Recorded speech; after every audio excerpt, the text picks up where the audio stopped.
क्षेत्र में आया था क्योंकि मैं सुन रहा हूँ राजस्थान की राजनीति में कुछ कांग्रेस और कुछ बीजेपी में बैठे हुए नेताओं ने बीच में ये बात कही थी कि राजस्थान में अगर सबसे ज्यादा भ्रष्टाचार हो रहा है तो वो बनास नदी में हो रहा है, खारी नदी में हो रहा है।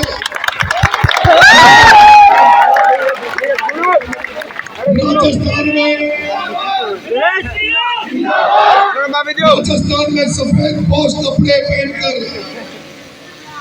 जो राजनीति में सेवा की बात करते हैं, उन्होंने बनास पे और अपनी खारी नदी में कब्जा कर लिया है।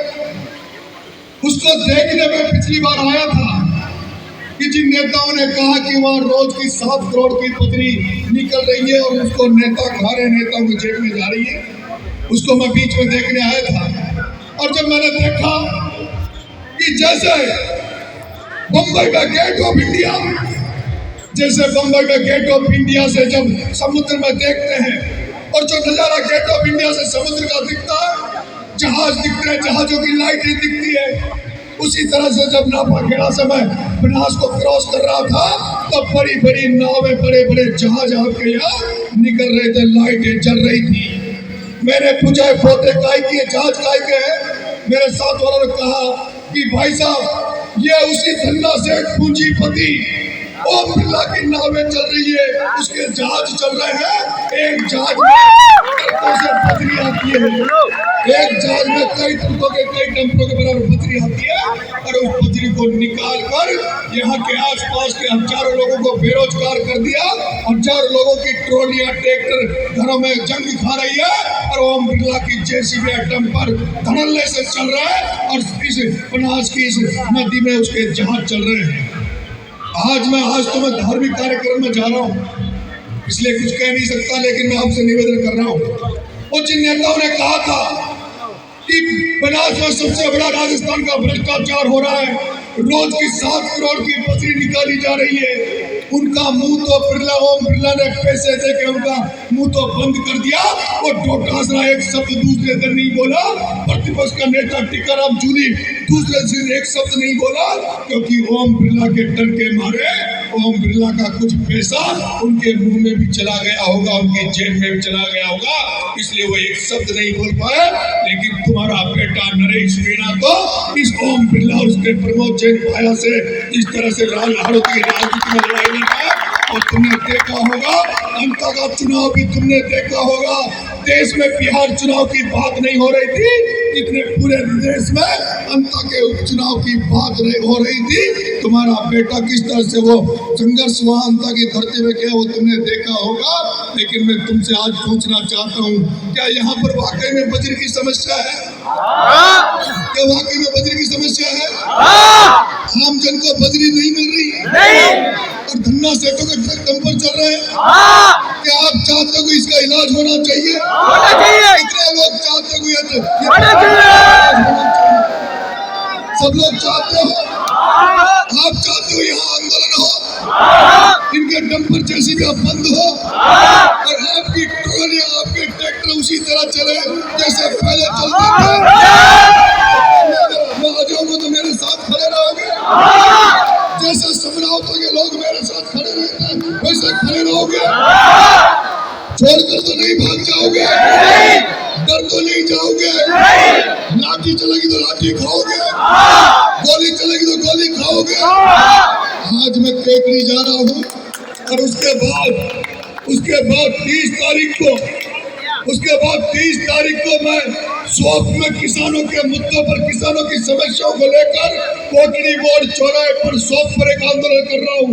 सबसे पहले तो मैं 30 जनवरी के लिए आप तमाम युवा साथियों सबको निमंत्रण देके जा रहा हूँ कि सारे नापाखेड़ा वाले और आसपास के लोग आपके बेटे को आशीर्वाद देने 30 जनवरी को शौक जरूर आना।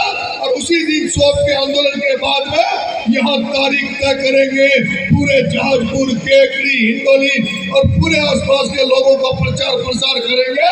और अगर तुमने साथ दिया तो वो जो ये मशीनें चल रही है, जो बोट चल रही है, नरेश मीणा उसी नदी में जाके उन बोटों पर बैठ कर उनको डुबो देगा, उनको नीचे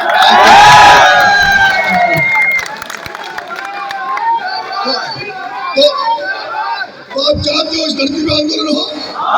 एक बार हाथ खड़ा करके सहमति दो कि आंदोलन हो। साथ दोगे ना? पूरी दमखम से? तो ठीक है, जल्दी घोषणा करेंगे और ऐसा इलाज करूंगा कि ये पूंजीपति धन्ना सेठ दोबारा तुम्हारी बजरी के नाम पर बनास और खारी नदी का नाम नहीं करेंगे, इधर देखने का नाम नहीं करेंगे। बहुत बहुत धन्यवाद।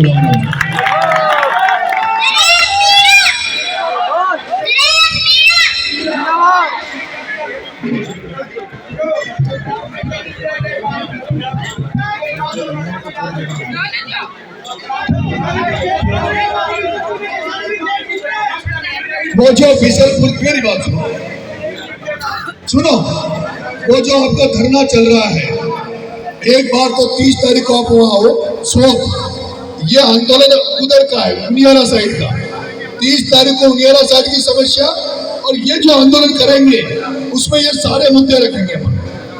ये बजरी का भी भराव समता का भी, लेकिन पूरे 100 गांव कितने गाँव को बनाएंगे? 68 गाँव। मैं आपको तैयारी करनी पड़ेगी। देखो आपका बेटा एमएलए एमपी नहीं है, आपकी ताकत की दम पर ही मैं लड़ाई लड़ता हूँ। अगर आप सब लोग पूरी ताकत से खड़े रहे तो न्याय दिलाने की गारंटी नहीं है, ठीक है?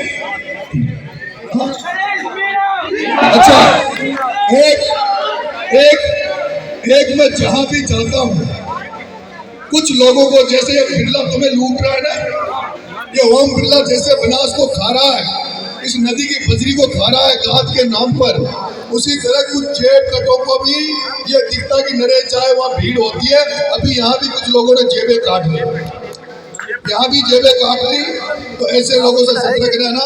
आगे भी इन लोगों को सावधान रहना चाहिए, ठीक है?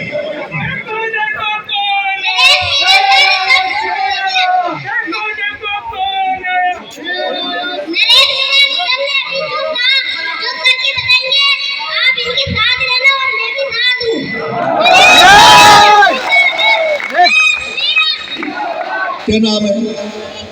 विवेक जी, आपको भी निमंत्रण है 30 तारीख का, ठीक है ना? आओगे ना? और आप वहाँ भाषण दोगे मंच में, और तैयारी करके आनी है। पहले वहाँ किसानों की लड़ाई लड़ेंगे, फिर यहाँ बनास में बजरी की, और ये जो बिशनपुर के जो विस्थापित जो गांव है और जो डूब क्षेत्र में आ रहे हैं, इनकी लड़ाई लड़ेंगे, ठीक है?